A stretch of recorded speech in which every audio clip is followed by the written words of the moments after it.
Hello, Integrated Math 1. Welcome to lesson 1.2.2a. Day 1, we're going to do this over a couple days, arithmetic and geometric sequences. And we are going to take a couple days to do this because there's actually quite a bit of important material covered in this lesson. And I really want to make sure that we get it down pretty good. So along those lines, just to get us started, we've already been playing with sequences and terms of sequences and finite sequences and infinite sequences. Now we're going to get a little bit more into the nitty gritty. So we're on page M1-99. We're on page 99. So what I would like you to do is just the first two problems of the warm-up. We're not doing all of them, just the first two. I would like you to write the next 3 terms in each sequence and explain how you generated each term. So I'd like you to write down the 3 terms and explain how you got them. Describe how you got them. Go ahead and hit pause to work these out, and then hit play to check your work.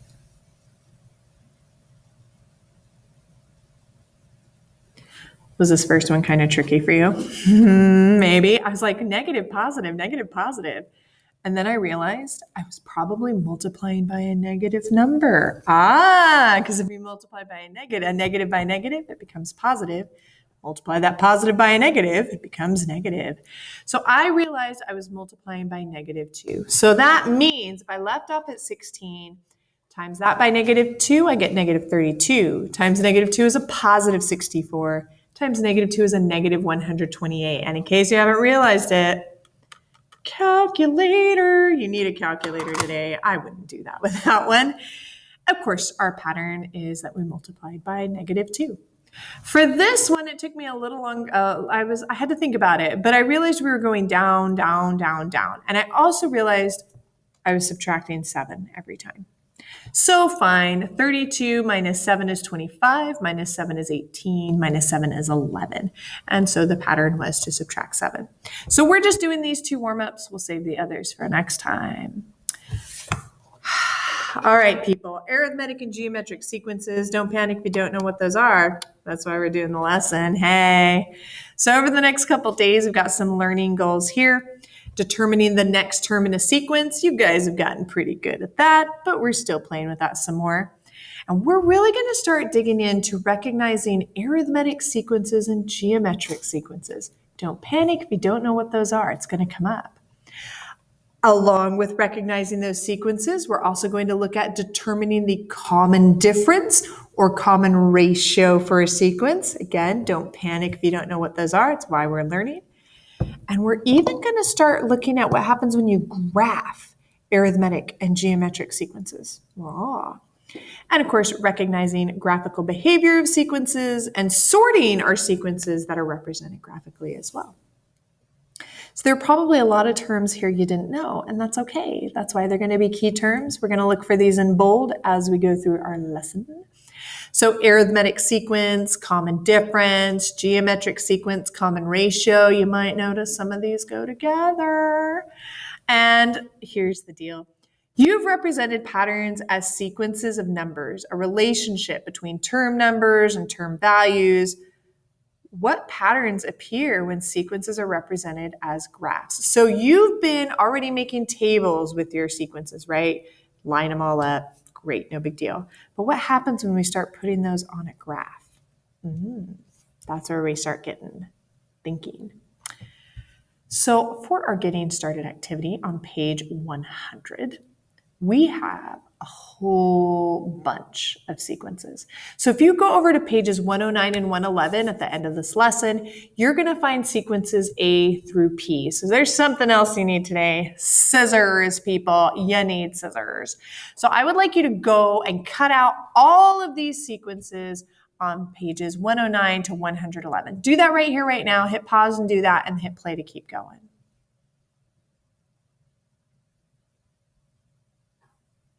All right, you got all your sequences cut out, A through P. There's a lot of them. Here's what I would like you to do. Notice they have the sequence, and then there's 3 little gaps, right? There's 3 little gaps, 3 little gaps. Can you determine the unknown terms of each sequence? And then underneath it, see how there's a lot of space underneath? Underneath, Can you describe what the pattern is? Just like we did in the warm-up. So you're doing exactly what you did in the warm-up. You're just now doing it for all of these guys, A all the way through P. So go ahead, find those next three terms, find those unknown terms, and then describe the pattern. Write it just underneath it. Go ahead and hit pause to work all this out. It's going to take you a bit, and then hit play when you're ready to keep going.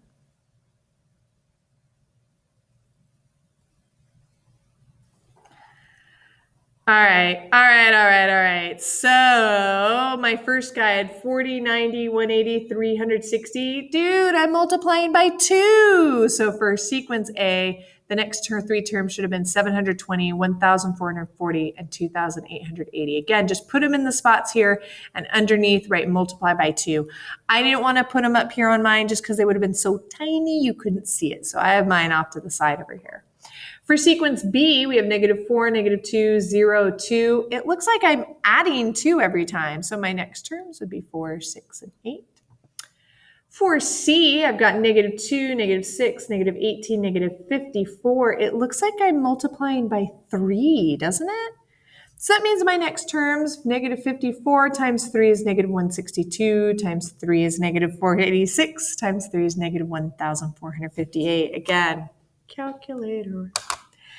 Part D, 2, 5, 10, 17. Oh my gosh, what is happening here? So it looks like I added 3 and then added 5 and then added 7. So it looks like I'm adding the next odd number. So that means I would then add 9, then add 11, then add 13. Oh, they had a better way of putting it. Oh my goodness. They said to square it and then add 1. So 1 squared plus 1, 2 squared plus 1, 3 squared plus 1, 4 squared plus 1. I like that. That's better, isn't it? 5 squared is 25 plus 1 is 26. 6 squared is 36 plus 1 is 37. 7 squared is 49 plus 1 is 50. So either way of doing it is fine. Both ways work. Next up, oh, was this one freaking you out a little bit? Fractions. So we were at 4, and then we were down to 7/4, and then -1. Is that -1/2? I can't even read it. -11/4. If this one freaked you out, it's okay. Turned out the pattern was to subtract 9/4, and I know how much you guys love fractions. So if we subtract another 9/4, we get -5, then -29/4, and then -19/2. That one was a freaky one. I won't deny that. Next up, we have 123.4, 1,234, 123.4, 12.34, 1.234. The pattern. Either you could have said divide by 10 or multiply by 0.1. Both ways are correct. So that means next I would have had 0.1234, 0.01234, 0.001234. Again, you can think of it as dividing by 10 or multiplying by 0.1. Both ways are correct. For this guy, we've got 1, -2, 3, -4, 5. I guess -6 would be next, then 7, then -8, then 9. Just we're counting, but every other number is negative. Okay. H, -20, -16, -12, -8, -4. It looks like, oh, what does it look like we're doing? It looks like we're adding 4 every time. Ooh. So if I add, -4 plus 4 is 0, plus 4 is 4, plus 4 is 8. That one was a tricky one. I won't deny it. And we've got our next page here. We had -1, 2, 7, 14. We're adding consecutive odd numbers. Did you catch that? So plus 3, plus 5, plus 7. So plus 11, plus 13, plus 15. Yeah. Next up, we have -5, then -5 halves, -5 fourths, -5 eighths. You might have I'm sure you saw the pattern on this one, and you just had a hard time describing what the pattern was. That's okay. The pattern was to multiply by a half. That's what it was. Maybe you even thought of it as dividing by 2, but the pattern was to multiply by a half. So the next one would be -5 sixteenths, -5 32nds, -5 64ths. The fact that my denominator kept doubling, that was the clue that I was multiplying by a half. Yep. Here I have 6.5, 5, 3.5, 2. It looks like I'm subtracting 1.5 each time. So if I keep subtracting 1.5, I get 0.5, -1, and -2.5. Here I have 86, 85, 83, 80, 76. Oh my goodness, what's happening here? Well, it looks like I subtracted 1, and then subtracted 2, and then subtracted 3, and then subtracted 4. Yeah. That's the pattern. So subtract 5, subtract 6, subtract 7. There we go. -16, 4, -1, 1/4. Good grief. Did this one drive you crazy? It's okay. We're just dividing by a -4. Yeah, so divide by -4, and that means my next terms are -1/16, +1/64, and -1/256. Here I have 1,473.2, 1,452.7, 1,332.2. Was this one messing with you? I could tell I was subtracting. So I just did a quick, on my calculator, subtracted, and I found out that difference was 20.5. So we're just subtracting by 20.5 each time. So if we keep going, we get 1,391.2, 1,370.7, 1,350.2, on and on and on. Whoa, look at this guy. I've got the square root of 5, 2, the square root of 3, square root of 2, 1, 0, square root of -1. Good grief, what's happening? We're just doing decreasing square roots because the square root of 4 is actually 2. Yeah, so it's the square root of 5, square root of 4, square root of 3, square root of 2, on and on down. So square root of -2, square root of -3, square root of -4. And yes, that's messing with your head because you know you're not supposed to do square roots of negatives. But that's okay. We're just looking for the pattern. That's all we care about. Last but not least, sequence P, -4, 12, -36, 108. Well, if you're paying attention to the warm-up, you probably realized we were multiplying by a -3. So -324, +972, then -2,916. Now again, I have mine off to the side. You should have been writing them directly onto your lovely little squares. I didn't just because they would have been too small for you to see. Yeah. So here's what you're going to do. I would like you to sort the sequences into groups based on common characteristics.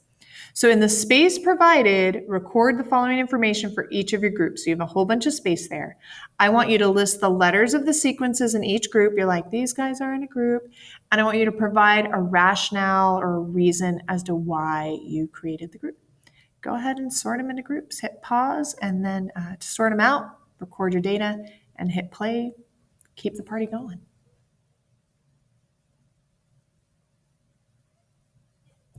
So this is how I sorted my groups. And maybe your groups are a little different, but this is what I did. So I have group B, E, H, K, and N. So I put those guys together because I noticed those sequences changed by adding or subtracting the same number each time. And so I was like, hey, add 4, add 4, add 4, or hey, -2, -2, -2. So I put those guys together. The next group I created was A, C, F, J, M, and P. And the reason I put these guys together was because these were sequences that changed by multiplying or dividing the same number each time, right? Times 3, times 3, times 3, or divide by 2, whatever it is. Multiplying, dividing the same thing every time. And that meant I had some leftovers. I had D, G, I, L, and O.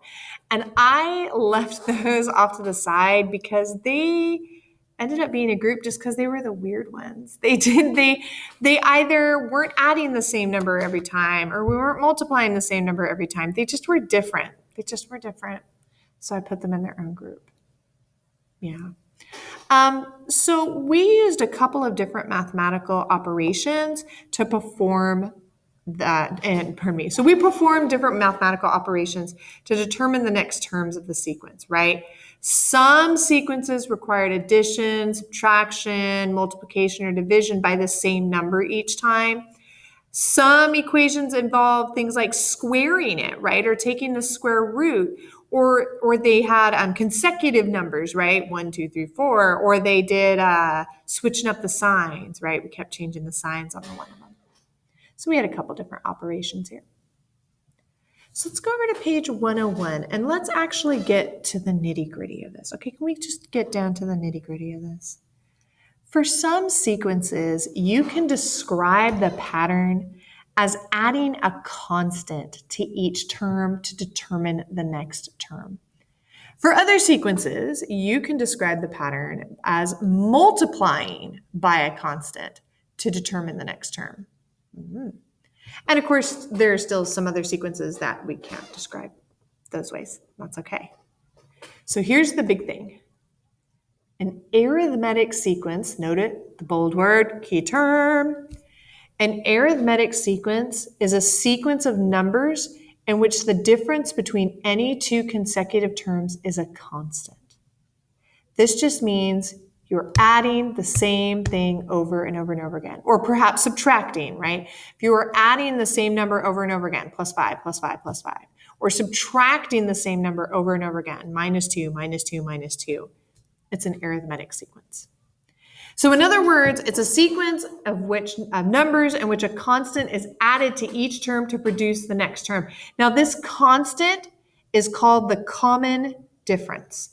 The common difference is typically represented by the variable d. So if I was like, hey, the pattern is that I'm adding 2 every time, plus 2, plus 2, plus 2. It's an arithmetic sequence because we're adding a constant number. We're adding the same number each time. I would then go further and say that the common difference, d, is 2, because that's what I'm adding every time. I'm adding 2, so I would say my common difference is 2, that constant. The common difference of a sequence, and this is important, the common difference of a sequence is positive if the same positive number is added to each term to produce the next term. The common difference of a sequence is negative if the same negative number is added to each term to produce the next term. This is how I think of it. If I see that the pattern is plus 2, plus 2, plus 2, then I would say my common difference is a positive 2. If I see that the pattern is minus 2, minus 2, minus 2, I would say that my common difference is a negative 2 because I'm subtracting it every time. That's important. So you have on page 101 a worked out example. So here we have 11, 9, 7, 5. If you're looking at this, your brain is probably going, I'm subtracting by 2 every time. And you're right. So the pattern, now they didn't say subtract 2. They said the pattern is to add the same negative number, negative 2, to each term. Both ways of saying it are correct. So this means we had to add a negative 2, add a negative 2, add a negative 2. Or perhaps we thought of it as minus 2, minus 2, minus 2. The sequence is thus arithmetic because it's addition or subtraction and it's the same term every time. And the common difference, d, is a negative 2. And it's a negative 2 because I'm subtracting 2 every time. But let me mess with you just a little bit. Suppose the sequence has the same starting number as the sequence in the worked example. So let's suppose we start with 11. So that's not going to change. We're starting with 11. So we're going to start with 11. But now the common difference is 4. How would the pattern change? Go ahead and hit pause, write it down, and then hit play. Check your work.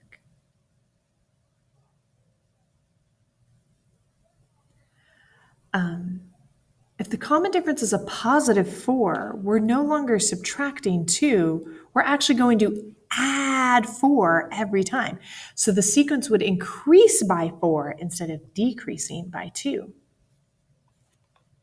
Is the sequence still arithmetic? Why or why not? Hit pause, jot down your thoughts, hit play to keep the discussion going.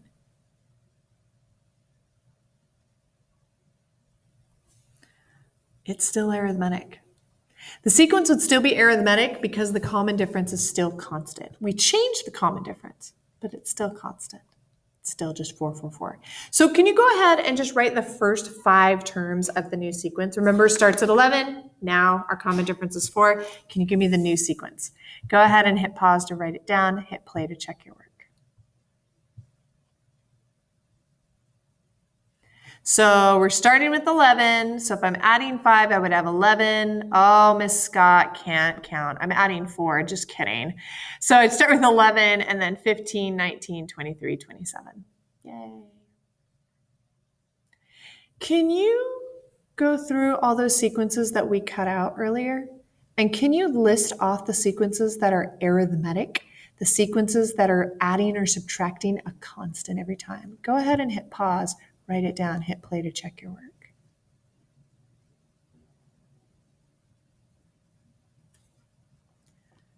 Hopefully you caught that our arithmetic sequences were B, E, H, K, and N. Those are our arithmetic sequences because we were adding or subtracting a constant every single time. Yeah, some of them were ugly, like we had some fractions running around. I get that. But we were still adding or subtracting the same thing every time. It doesn't have to be pretty to be right, people. Can you go ahead and write the common difference of each arithmetic sequence you identified? And you can write it right on the square. Mine's going to show up on the screen because, again, my squares are so tiny you wouldn't be able to see anything. But can you write D equals? Can you write what your common difference is for each arithmetic sequence on the actual squares for B, E, H, K, and N? Go ahead and hit pause, do that, hit play to keep going.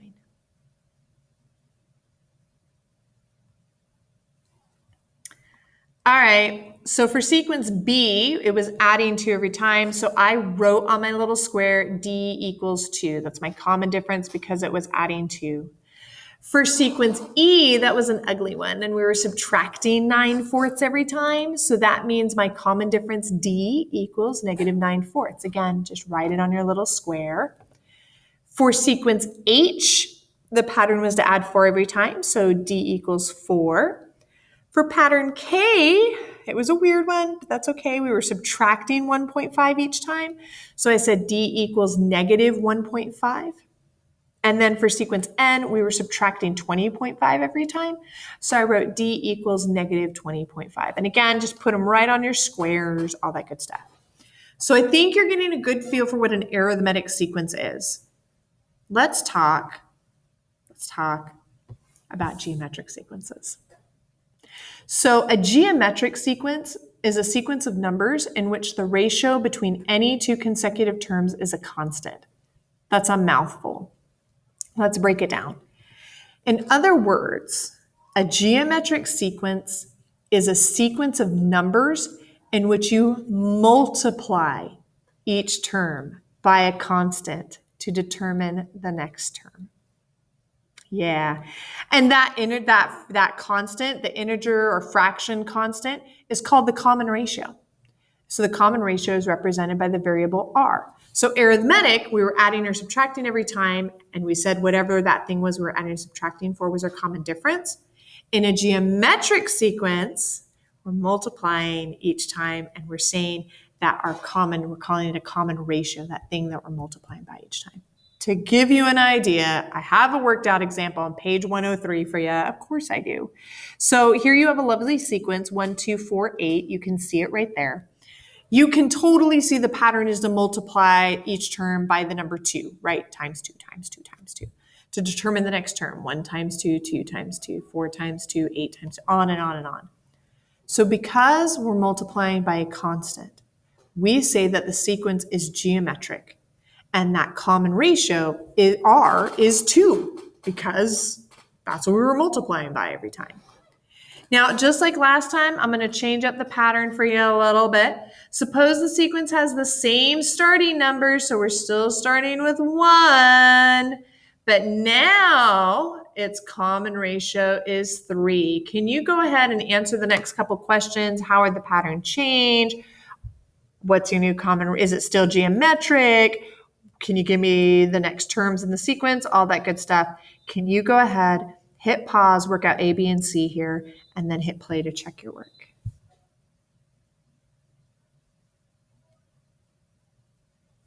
So first of all, how would the pattern change? Well, instead of multiplying by 2, the sequence would now be multiplied by 3. And in fact, that means my sequence is going to increase even more rapidly, right? It was already increasing pretty fast, but now I'm multiplying by 3, it's going to increase even faster. So is the sequence still geometric? Absolutely it is. The sequence is still geometric because the ratio between any two consecutive terms is constant. We're still multiplying by the same thing every single time. So did you write the first 5 terms of the sequence? We're starting with 1, but if we multiply by 5, we have 5. Multiply by 3. Just kidding, Miss Scott knows how to count. If we multiply by 3, that means we now have 1, 3, 9, 27, 81, and on and on and on. They just asked for the first 5.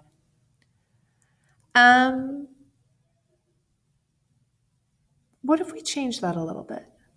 Suppose a sequence has the same starting number as a sequence in the worked example. So we're still going to start with a 1, but now my common ratio is 1/3.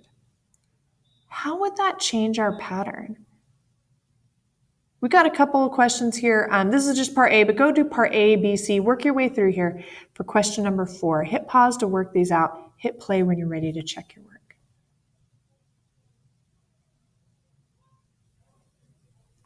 So if I multiply by 1/3, that's the same thing as dividing by 3, isn't it? So instead of increasing, my pattern would actually decrease. The sequence would decrease. It's still geometric. The sequence is still geometric because the ratio between any two consecutive terms is constant, right? I'm multiplying by the same thing every time, or maybe in this case, dividing by the same thing every time. So what are the first 6 terms? Well, 1 times 1/3 is 1/3. So 1/3 times 1/3 is 1/9, times 1/3 is 1/27, times 1/3 is 1/81, times 1/3 is 1/243. So notice we did 1, 3, 9, 27, 81 last time. But now those numbers are in our denominator because it's being multiplied by 1/3, not 3. Suppose the sequence has the same starting number as the worked example, so we're still starting at 1, but now its common ratio is -2. Answer questions A, B, and C. Hit pause to answer them. Hit play to keep the discussion going.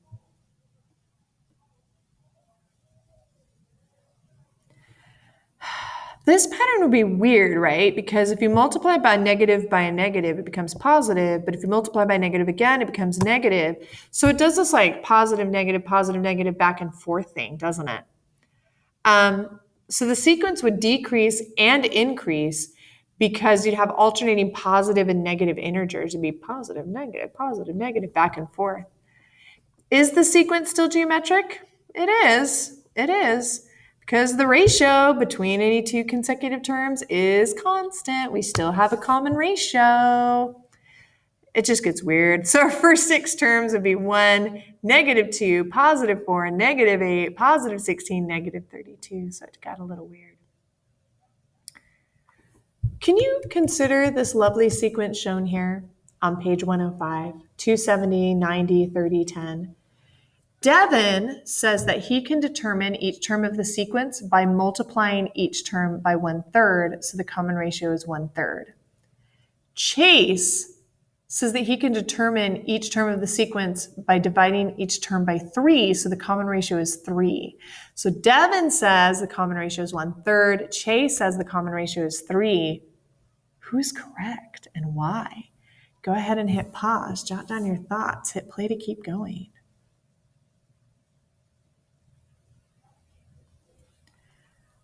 Devin's correct. Yeah. Chase was correct in that you can determine the sequence by dividing the next term by 3. That is correct. You can divide each term by 3.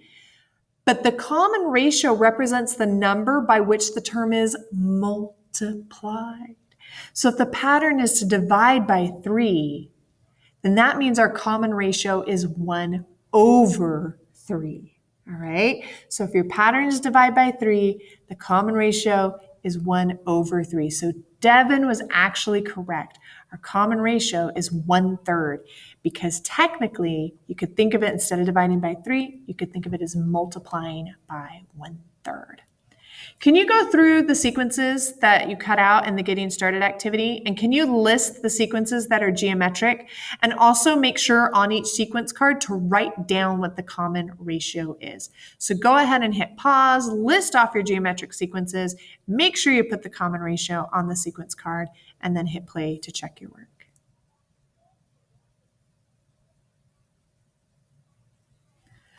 So first of all, sequence A was definitely a geometric sequence. I was multiplying by 2, so on the card, I wrote R equals 2. Again, my cards are little, so I have it written here, but you should be writing that on your sequence A card. The next geometric sequence I found was sequence C. We were multiplying by 3 every time, so my common ratio R equals 3. The next sequence I found was F. Remember we said you could either multiply by 0.1 or divide by 10, that both ways were correct, but that means my common ratio R equals 0.1. Yes, it does. Sequence J, we were cutting things in half, so my common ratio is 1/2, so it's also geometric. And sequence M is also geometric. My common ratio, this was a weird one, but it works. My common ratio was a -1/4 because I was multiplying by -1/4 every time. It was weird. It's okay. And I also have one more, sequence P, where we had a common ratio of -3. We were multiplying by -3 every time. Now, we have a bunch of other sequences, right, that were neither arithmetic or geometric. Can you just list off what those are and why they're not arithmetic or geometric? Hit pause, write it down, hit play to keep going.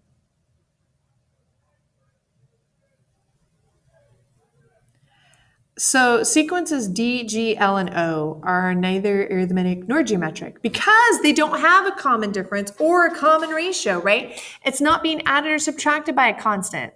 They weren't being multiplied or divided by a constant, so they're not arithmetic or geometric. So sad. So I would like you to take a moment to consider the first 2 terms of this sequence, 3 and 6. Dante says, this is how I wrote the sequence for the given term. So he started with 3, 6, and then 9, and then 12, and on and on. Kira says, this is the sequence I wrote, 3, 6. So she started with 3 and 6 as well, and then she got 12 and 24. Who's correct and why? Hit pause to write down your thoughts. Hit play to keep going.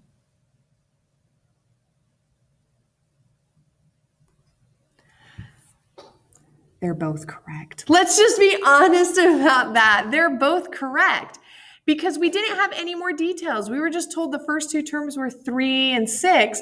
We weren't told a third term. We weren't given enough information. So Dante assumed it was arithmetic and that it had a common difference of 3. So Dante was like +3, +3, +3. But Kira assumed the sequence was geometric with a common ratio of 2 times 2 times 2 times 2. So it all depends on your perspective. Without more information, both of them are correct, indeed. As always, guys, I hope you found this helpful and I hope you found this useful. You got questions or concerns? Email me, come see me during office hours, come talk to me. I'll help get you sorted out. And I'll see you guys soon. Bye.